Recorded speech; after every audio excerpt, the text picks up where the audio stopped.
లక్షణం. ఒకటి దైవ లక్షణము, రెండోది క్యారెక్టరిస్టిక్స్ ఎలా ఉంటాయంటే మన కొరకు ఆయన చనిపోవడం. ఒకరి కొరకు ప్రాణము పెట్టివాడు ఎవడు అని క్వశ్చన్ చేస్తాడు. ఒకరి కొరకు ప్రాణము పెట్టివాడు ఎవడు?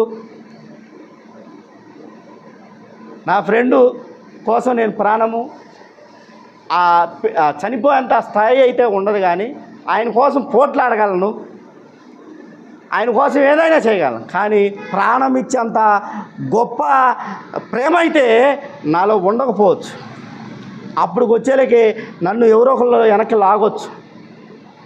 కానీ దేవుడు యేసుక్రీస్తు ప్రభులు వారు ఇలా అనుకోవాల, నీ కోసము చనిపోయాడు, నీ పాపముల కొరకు చనిపోయాడు, నీ బిడ్డ పాపముల కొరకు చనిపోయాడు. కాబట్టి రెండవ లక్షణం ఏంటంటే ఆయన మన కొరకు చనిపోయాడు కాబట్టి ఆయన్ని మనము ప్రభువుగా గుర్తించాలి. అది రెండవ అత్యుత్తమమైన క్యారెక్టర్ లక్షణము. మొదటి లక్షణం ఏంది? ఆయన దేవుని కుమారుడు. రెండవ లక్షణం ఏంది?